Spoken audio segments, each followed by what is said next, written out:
আসসালামু আলাইকুম। গোলাপ টেক বিডির আরো একটি নতুন ভিডিওতে আপনাদেরকে স্বাগতম। আজকের এই ভিডিওতে আমি আপনাদেরকে দেখিয়ে দেব বিকাশ থেকে কিভাবে আপনারা রিচার্জ করবেন। আপনার নিজের নাম্বার কিংবা আপনি আপনার প্রিয়জনের নাম্বারে কিন্তু *24# ডায়াল করেই রিচার্জ করে দিতে পারবেন। তো কিভাবে রিচার্জ করতে হয় আজকের এই ভিডিওটি আপনারা শুরু থেকে শেষ পর্যন্ত দেখবেন।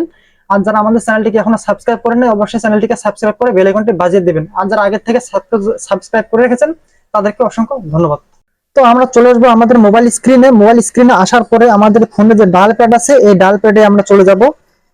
ওকে, ডায়াল প্যাড আসার পর এখানে আমরা ডায়াল করব *247#, *247# আমরা ডায়াল করে দেব। আমাদের যে বিকাশ অ্যাকাউন্ট যে সিমে খোলা আছে ওই সিমে আমরা ডায়াল করে দিব। তো আমি ডায়াল করে দিলাম। ডায়াল করার পর একটু অপেক্ষা করতে হবে, এখানে লোডিং নিচ্ছে। তো তারপর আমরা যে কাজটি করব, রিচার্জ যেহেতু আমরা করব তাহলে 3 নম্বরে যে রিচার্জ অপশন আছে আমরা 3 এ ক্লিক করব। এখানে ক্লিক করার পরে কিবোর্ড আসবে, কিবোর্ডে আমরা 3 ক্লিক করার পরে সেন্ড ক্লিক করব। আমি সেন্ডে ক্লিক করে দিলাম। ওকে, সেন্ডে ক্লিক করে দেওয়ার পরে আমরা যে অপারেটরের সিমে রিচার্জ করব ওই অপারেটর দেখবো যে কত নম্বরে আছে। তো আজকে আমি দেখাবো আপনাদেরকে এয়ারটেল।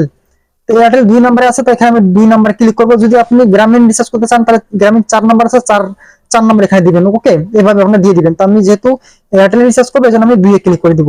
তো 2 এ ক্লিক করে দেওয়ার পর এখানে লেখা আছে সেন্ড অপশন, আমি সেন্ড অপশনে ক্লিক করে দেব। তো সেন্ড অপশনে ক্লিক করে দেওয়ার পর এখানে আরো একটা অপশন চলে আসবে। এখানে আপনি কি সিমে রিচার্জ করবেন, প্রিপেড নাকি পোস্টপেড। তো আমি যেহেতু প্রিপেড নাম্বারে রিচার্জ করবো এজন্য আমি 1 নম্বরে ক্লিক করব। 1 নম্বরে যেহেতু প্রিপেড আছে আমি 1 এ ক্লিক করার পর আবার সেন্ড অপশনে ক্লিক করে দিব।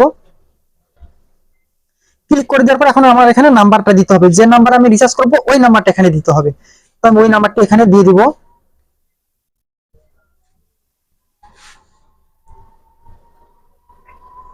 তো নাম্বারটি আপনারা একবার ভালো করে চেক করে নেবেন, একটা নাম্বার ভুল হলে কিন্তু অন্য নাম্বারে টাকাটা চলে যাবে।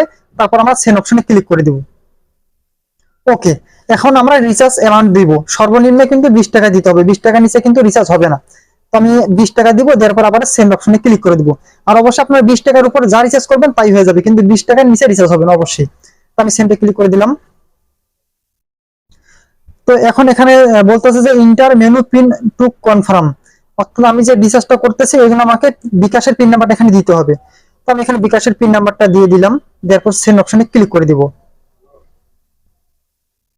তো ক্লিক করে দেওয়ার পর এখানে দেখুন recharge mobile receive mobile recharge request of টাকা 20 টাকা ফর এই নাম্বারে, ফি টাকা 0, অর্থাৎ রিচার্জ করতে কোনো টাকা লাগবে না। আমার কিন্তু রিচার্জটা হয়ে গেছে অলরেডি, কিন্তু মেসেজ চলে এসেছে। এখানে দেখুন এখানে লেখা আছে যে ট্রানজাকশন নাম্বার, এটা ট্রানজাকশন নাম্বার, 20 টাকা রিচার্জটি সফল হয়েছে, আপনার বর্তমান ব্যালেন্স 22 টাকা। তো এভাবেই কিন্তু আপনি আপনার যে কোনো নাম্বারে রিচার্জ করতে পারবেন আপনার বিকাশ অ্যাকাউন্ট থেকে। বন্ধুরা, ভিডিওটি ভালো লাগলে অবশ্যই লাইক দিয়ে অবশ্যই একটা কমেন্টস করে জানাবেন। আর নতুন নতুন ভিডিও পেতে অবশ্যই আমাদের এই চ্যানেলটিকে সাবস্ক্রাইব করে রাখবেন। ধন্যবাদ সবাইকে।